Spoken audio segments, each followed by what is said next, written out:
Hello everyone, welcome back to study Adda. Good morning all of you friends. आज है 2 अगस्त और 2 अगस्त से बनने वाले सभी इंपॉर्टेंट करंट अफेयर क्वेश्चन को डिस्कस करेंगे।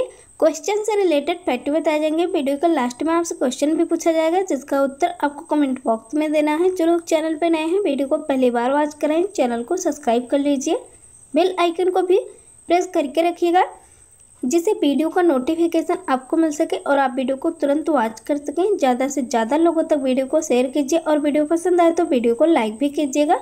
देखते हैं कल के प्रश्न को। कल का प्रश्न क्या है? वर्ष 2019-20 में किस देश के नागरिक ऑस्ट्रेलियाई नागरिकता हासिल करने में शीर्ष पर रहे हैं? ऑप्शन ए इस क्वेश्चन में सही है। भारतीय जो है ऑस्ट्रेलियाई नागरिकता हासिल करने में सबसे आगे रहे हैं और सेकंड पे रहा है ब्रिटेन। तो याद रखिएगा, सेकंड पे ब्रिटेन, थर्ड पे चीन रहा है और फोर्थ नंबर किसका है? तो फोर्थ नंबर पे रहा है पाकिस्तान। तो ये भी याद रखिएगा, ऑस्ट्रेलियाई नागरिकता हासिल करने में शीर्ष पर भारतीय रहे हैं, भारत रहा है। आज के पहले प्रश्न को देखते हैं। पहला प्रश्न क्या है? अब हर साल मुस्लिम महिला अधिकार दिवस कब मनाए जाने की घोषणा की गई है? ऑप्शन ए 31 जुलाई, बी 1 अगस्त, सी 2 अगस्त, डी 5 अगस्त। तो अब हर साल मुस्लिम महिला अधिकार दिवस 1 अगस्त को मनाए जाने की घोषणा की गई है। अब हर साल मुस्लिम महिला अधिकार दिवस मनाया जाएगा। ट्रिपल तलाक जैसी कुप्रथा से मुस्लिम महिलाओं को 2019 में मुक्ति मिली थी और इसी को यादगार बनाए जाने के लिए, यादगार रखने के लिए मुस्लिम महिला अधिकार दिवस अब 1 अगस्त को मनाया जाएगा। और ये घोषणा की गई है केंद्रीय अल्पसंख्यक मामलों के मंत्री मुख्तार अब्बास नकवी ने ऐसा कहा है कि अब मुस्लिम महिला अधिकार दिवस 1 अगस्त को मनाया जाएगा। तो याद रखिएगा। और 5 अगस्त को अभी हाल ही में प्रधानमंत्री नरेंद्र मोदी जी अयोध्या में आएंगे और वो राम जन्मभूमि की आधारशिला रखेंगे। तो ये भी याद रखिएगा। नेक्स्ट देखते हैं। नेक्स्ट क्वेश्चन क्या है? अभी हाल ही में वन नेशन वन कार्ड योजना में कितने राज्यों और केंद्र शासित प्रदेशों को शामिल किया गया है? क्वेश्चन दोनों इम्पोर्टेंट है, ऊपर वाला भी और सेकंड क्वेश्चन भी इम्पोर्टेंट है। Option A 2 state 2 union territory, B 4 state 1 union territory, C 5 state 2 union territory, D 3 state 1 union territory. तो अभी हाल ही में वन नेशन वन कार्ड योजना में 3 राज्य और 1 केंद्र शासित प्रदेश को शामिल किया गया है। ऑप्शन डी इस क्वेश्चन में सही है। अभी तक इस योजना में 20 राज्य और केंद्र शासित प्रदेशों को कुल मिला के शामिल किया गया था और अब इसमें 3 स्टेट और 1 यूनियन टेरेटरी को शामिल करके 24 राज्य और केंद्र शासित प्रदेश अब प्रेजेंट टाइम में इसमें शामिल हो गए हैं। कौन कौन से राज्य और केंद्र शासित प्रदेश को शामिल किया गया है वो भी जान लेते हैं। तो एक ही यूनियन टेरेटरी है जिसे शामिल किया गया है जम्मू कश्मीर को। अभी हाल ही में जम्मू कश्मीर को राज्य का दर्जा दिया गया था, राज्य के दर्जे से हटा करके केंद्र शासित प्रदेश में शामिल कर लिया गया था और अब 28 स्टेट और 9 यूनियन टेरेटरी भारत में हैं। ये याद रखिएगा। क्वेश्चन ये भी इम्पोर्टेंट है। कुछ लोगों को क्या पता नहीं पता हो, वैसे सबको पता होगा, सब स्मार्ट हैं, बट जिनको नहीं पता है तो याद रखिएगा 20 स्टेट राज्य हैं अब भारत में और 9 यूनियन टेरेटरी है। जम्मू कश्मीर और लद्दाख को भी यूनियन टेरेटरी का दर्जा दिया गया है। इस तरह से अब 7 से 9 हो गए हैं। यूनियन टेरेटरी की जो संख्या है वो 9 हो गई है और 28 राज्य ही भारत में अब बचे हैं। तो जम्मू कश्मीर को शामिल किया गया है अभी हाल ही में वन नेशन वन कार्ड योजना में, जो कि एक यूनियन टेरेटरी है। और 3 राज्य कौन कौन से हैं तो ये भी याद रखिएगा, मणिपुर, नागालैंड और उत्तराखंड को इसमें शामिल किया गया है। मणिपुर, नागालैंड, उत्तराखंड 3 स्टेट को शामिल कर करके अब इस तरह से 24 राज्यों और केंद्र शासित प्रदेशों में इस योजना को लागू कर दिया गया है। याद रखिएगा 4 और जोड़े गए हैं। अगर हम बात करें कि वो 20 राज्य और केंद्र शासित प्रदेश कौन कौन से हैं, तो थोड़ा सा लंबा होगा लेकिन जानना जरूरी है। आंध्र प्रदेश, बिहार, दादर और नगर हवेली, दमन दीव, गोवा, गुजरात, हरियाणा, हिमाचल प्रदेश, मिजोरम, झारखंड, कर्नाटक, केरल, मध्य प्रदेश, महाराष्ट्र, ओडिशा, पंजाब, राजस्थान, सिक्किम, तेलंगाना, त्रिपुरा और उत्तर प्रदेश को इसमें शामिल करा गया है। इस तरह से 20 राज्य और केंद्र शासित प्रदेश को पहले से ही इसमें शामिल कर लिया गया है और अब 4 को और जोड़ा गया है वन नेशन वन कार्ड योजना के तहत। तो याद रखिएगा ऑप्शन डी इस क्वेश्चन में सही है। नेक्स्ट प्रश्न को देखते हैं। नेक्स्ट प्रश्न क्या है? अभी हाल ही में मानव संसाधन विकास मंत्रालय MHRD का नाम बदलकर क्या रखा गया है? ऑप्शन ए शिक्षा मंत्रालय, बी शिक्षा एवं ज्ञान मंत्रालय, सी मानव संसाधन एवं शिक्षा मंत्रालय, डी शिक्षा एवं विकास मंत्रालय। तो अभी हाल ही में मानव संसाधन विकास मंत्रालय का नाम बदल करके शिक्षा मंत्रालय कर दिया गया है। और अभी प्रेजेंट टाइम में बात की जाए मानव संसाधन विकास मंत्री, केंद्रीय शिक्षा मंत्री कौन है? तो रमेश पोखरियाल निशंक प्रेजेंट टाइम में केंद्रीय शिक्षा मंत्री और मानव संसाधन विकास मंत्री हैं, जिनका अब नाम बदल करके मानव संसाधन विकास मंत्रालय का नाम चेंज करके शिक्षा मंत्रालय कर दिया गया है। ऑप्शन ए इस क्वेश्चन में सही है। याद रखिएगा। नेक्स्ट प्रश्न को देखते हैं। नेक्स्ट प्रश्न क्या है? हाल ही में वरुण श्रीधर को किस कंपनी का CEO बनाया गया है? Option A Alphabet, B Paytm money, C SBI card, D Alibaba. तो अभी हाल ही में वरुण श्रीधर को पेटीएम मनी का CEO बनाया गया है। ऑप्शन बी इस क्वेश्चन में सही है। पेटीएम की बात हुई है तो इसकी स्थापना 2020 में हुई है और इसका हेडक्वार्टर नोएडा उत्तर प्रदेश में है। इसके प्रेजेंट टाइम में इसके पहले CEO रेणु सती थी और इन्हीं को रिप्लेस किया है अभी हाल ही में वरुण श्रीधर ने। वरुण श्रीधर अब पेटीएम मनी के CEO हैं प्रेजेंट टाइम में और संस्थापक हैं इसके विजय शेखर शर्मा। तो ये इतना इन्फॉर्मेशन आप पेटीएम से याद रखिएगा। नेक्स्ट प्रश्न को देखते हैं। नेक्स्ट प्रश्न क्या है?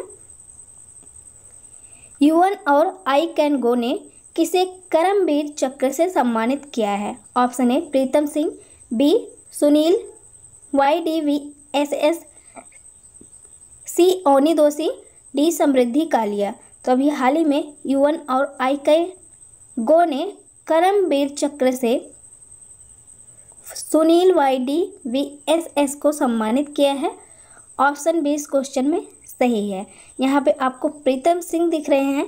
तो प्रीतम सिंह के बारे में मैंने कल ही आपको बताया था कि इन्हें सिंगापुर संसद में विपक्ष नेता के रूप में नामित किया गया है अभी हाल ही में प्रीतम सिंह जी को। तो ये भी याद रखिएगा।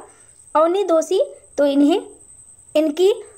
इनके उपन्यास बर्नट शुगर के लिए 2020 बुकर पुरस्कार के लिए चुना गया है, ये भी आपको बताया गया है। समृद्धि कालिया तो ये कुछ ही सेकंड में, कुछ ही मिनट में, बहुत कम समय में सीमित स्थान पर 100 तरह के योगासन अभी हाल ही में किया था इन्होंने और इसी के लिए इन्हें golden book of world record में इनका नाम दर्ज किया गया है। समृद्धि कालिया की ये भारतीय मूल की हैं लेकिन अभी ये दुबई में रहती हैं। तो ये भी याद रखिएगा। इस तरह से आपका रिवीजन भी कराया जा रहा है। नेक्स्ट प्रश्न को देखते हैं। नेक्स्ट प्रश्न क्या है? अभी हाल ही में किस विश्वविद्यालय द्वारा बेड आइसोलेशन सिस्टम आश्रय को विकसित किया गया है? ऑप्शन ए पुणे विश्वविद्यालय, बी दिल्ली विश्वविद्यालय, सी IIT खड़गपुर, डी बनारस हिंदू विश्वविद्यालय। तो अभी हाल ही में आश्रय बेड आइसोलेशन सिस्टम आश्रय को विकसित किया गया है पुणे विश्वविद्यालय के द्वारा? ऑप्शन इस क्वेश्चन में सही है। क्या है आश्रय? तो यह एक विशेष प्रकार का बिस्तर है जिसे कोविड-19 मरीजों के लिए विकसित किया गया है। तो याद रखिएगा, आश्रय को विकसित किया है। यह एक बेड आइसोलेशन सिस्टम है जिसे पुणे विश्वविद्यालय ने विकसित किया है। यहाँ पे IIT खड़गपुर दिख रहा है। तो अभी कोविड-19 मरीजों के लिए कोविड-19 टेस्ट के लिए portable rapid diagnostic system device को विकसित किया था अभी हाल ही में IIT खड़गपुर ने। तो ये भी याद रखिएगा। नेक्स्ट प्रश्न को देखते हैं। नेक्स्ट प्रश्न, फ्रेंड्स वीडियो अच्छी लग रही हो तो वीडियो को ज़्यादा से ज़्यादा लोगों तक शेयर कीजिए और पसंद आए तो लाइक भी कीजिए। जो लोग चैनल पर नए हैं प्लीज़ चैनल को सब्सक्राइब कर लीजिए और ज़्यादा से ज़्यादा लोगों तक वीडियो को शेयर करके चैनल की भी मदद कीजिए। प्रश्न देखते हैं। प्रश्न क्या है? अभी हाल ही में हैकाथॉन के ग्रैंड फिनाले को किसके द्वारा संबोधित किया गया है? Option A Narendra Modi, B Rajnath Singh, C Amit Shah, D Narendra Singh Tomar. तो अभी हाल ही में प्रधानमंत्री नरेंद्र मोदी जी के द्वारा हैकाथॉन के ग्रैंड फिनाले को संबोधित किया गया है। ऑप्शन ए इस क्वेश्चन में सही है और इन्होंने ये संबोधित किया है वीडियो कॉन्फ्रेंसिंग के जरिए। ये स्मार्ट इंडिया हैकाथन के ग्रैंड फिनाला चल रहा है और इसी को संबोधित किया गया है अभी हाल ही में प्रधानमंत्री नरेंद्र मोदी जी के द्वारा। नेक्स्ट प्रश्न को देखते हैं। नेक्स्ट प्रश्न क्या है? अभी हाल ही में लखनऊ के एक सड़क और एक चौक का नाम बदलकर किसके नाम पर रखा गया है? जब से बीजेपी आई है तब से नाम बदलने का ट्रेंड भी चल रहा है और इसी में अब अगला नाम है लखनऊ के एक सड़क और चौक का। तो क्या नाम बदल करके रखा गया है? Option A Sushma Swaraj, B Lalji Tandon, C Atal Bihari Vajpayee, D Shyama Prasad Mukherjee. तो अभी हाल ही में लालजी टंडन, जिनका अभी हाल में निधन हो गया है, ये मध्य प्रदेश के राज्यपाल थे और इसी के पद पे रहते हुए इनका अभी हाल ही में निधन हो गया और इन्हीं के नाम पर अब लखनऊ की एक सड़क और एक चौक का नाम बदल करके रखा गया है। क्या नाम है उस सड़क का? तो लखनऊ हरदोई मार्ग। याद रखिएगा, लखनऊ हरदोई मार्ग।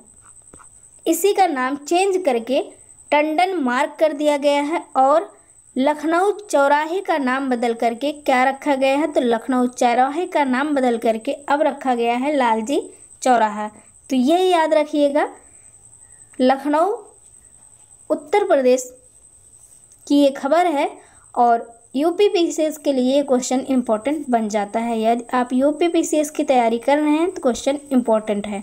यहाँ पे सुषमा स्वराज दिख रहा है तो इनके नाम पर अंबाला बस स्टेशन का नाम रखा गया है। इन्हीं के नाम पर चेंज करके अंबाला बस स्टेशन का नाम अब सुषमा स्वराज के नाम पे रखा गया है। अटल बिहारी वाजपेयी, तो इनके नाम पर हजरतगंज चौराहा, जो कि लखनऊ में है, हजरतगंज चौराहा, इसका नाम चेंज करके अटल बिहारी वाजपेयी के नाम पर रखा गया है। हजरतगंज चौराहा जो कि लखनऊ में है, उसका नाम चेंज करके अटल बिहारी वाजपेयी के नाम पर रखा गया है। इस तरह से आपने देखा कि जो अदर थे वो भी आपको बता दिया गया है। नेक्स्ट प्रश्न को देखते हैं। नेक्स्ट प्रश्न क्या है? अभी हाल ही में पृथ्वी विज्ञान मंत्रालय ने किसे लाइफ टाइम उत्कृष्ट अवार्ड से सम्मानित किया है? ऑप्शन ए बिरल आचार्य, बी आचार्य सोरेंग, सी दिया मिर्जा, डी प्रोफेसर अशोक साहनी। तो अभी हाल ही में प्रोफेसर अशोक साहनी को पृथ्वी विज्ञान मंत्रालय ने लाइफ टाइम उत्कृष्ट अवार्ड से सम्मानित किया है। ऑप्शन डी इस क्वेश्चन में सही है। यहाँ पे अर्चना सोरेंग, कल के वीडियो में मैंने आपको बताया था कि अर्चना सोरेंग को अभी हाल ही में UN जलवायु परिवर्तन में युवा सलाहकार समूह के लिए नामित किया गया है। तो ये भी याद रखिएगा, अर्चना सोरेंग जिनका संबंध है, जो बिलोंग करती हैं ओडिशा से, और इनको UN जलवायु परिवर्तन में युवा सलाहकार समूह के लिए नामित किया गया है। एंटोनियो गुटेरेस जो कि UN के अध्यक्ष हैं, उन्हीं के द्वारा इन्हें नामित किया गया है। नेक्स्ट प्रश्न को देखते हैं। नेक्स्ट प्रश्न क्या है? अभी हाल ही में रामलला के दरबार में आने वाले नरेंद्र मोदी किस नंबर के प्रधानमंत्री होंगे? जल्द ही आएंगे ये 5 अगस्त को, और ये आने वाले कौन से नंबर के प्रधानमंत्री होंगे इसके बारे में आपको बताया जा रहा है। ऑप्शन ए पहले, बी दूसरे, सी तीसरे, डी छठवें। तो ये पहले प्रधानमंत्री होंगे रामलला के दरबार में आने वाले प्रधानमंत्री के रूप में एज आ प्रधानमंत्री नरेंद्र मोदी जी पहले प्रधानमंत्री बनेंगे जो कि रामलला के दरबार में आएंगे। इसके पहले भी ये अयोध्या में आ चुके हैं, लेकिन रामलला के दरबार में एज आ प्रधानमंत्री के रूप में ये पहली बार आ रहे हैं, और ये दर्शन पूजन भी पहली बार कोई प्रधानमंत्री रामलला के दरबार में करेगा। इस तरह से ये पहले प्रधानमंत्री बन गए हैं। ऑप्शन ए इस क्वेश्चन में सही है इसके। और ये जब आएंगे तो 5 अगस्त को, ये भी याद रखिएगा, 5 अगस्त को इनके द्वारा ही राम मंदिर जन्मभूमि का आधारशिला भी रखा जाएगा। पीएम बनने से पहले भी ये 1992 में तत्कालीन भाजपा अध्यक्ष डॉक्टर मुरली के साथ अयोध्या में आए थे और दर्शन पूजन किया था, लेकिन एज आ प्रधानमंत्री ये पहली बार रामलला के दरबार में आएंगे और दर्शन पूजन करेंगे। और राम जन्मभूमि 5 अगस्त को इसकी आधारशिला रखी जानी है। इसकी आधारशिला भी प्रधानमंत्री नरेंद्र मोदी जी के द्वारा रखी जाएगी। इसके पहले भी कई प्रधानमंत्री अयोध्या में आ चुके हैं, लेकिन रामलला के दरबार में कोई भी अभी तक नहीं आया था। जैसे पीएम इंदिरा गांधी, राजीव गांधी, अटल बिहारी वाजपेयी भी अयोध्या आ चुके थे अपने कार्यकाल के दौरान, लेकिन इन्होंने दर्शन पूजन नहीं किया और ना ही रामलला के दरबार में गए थे। इंदिरा गांधी 3 बार अयोध्या में आई थी। कब कब आई थी थोड़ा सा देख लेते हैं, इम्पोर्टेंट नहीं है फिर भी देख लेते हैं। 1966 में ये पहली बार आई थी सरयू के पुराने पुल का उद्घाटन करने, और 1975 में ये दूसरी बार आई थी आचार्य नरेंद्र देव कृषि एवं प्रौद्योगिकी विवि का शिलान्यास करने के लिए ये दूसरी बार 1975 में आई थी, और तीसरी बार ये 1979 में आई थी अयोध्या में। और इस तरह से ये 3 बार आ चुकी हैं अयोध्या। पीएम रहते हुए इंदिरा गांधी जी 3 बार आई हुई थी, लेकिन ये रामलला के दरबार में कभी भी नहीं गई और दर्शन पूजन भी कभी नहीं किया।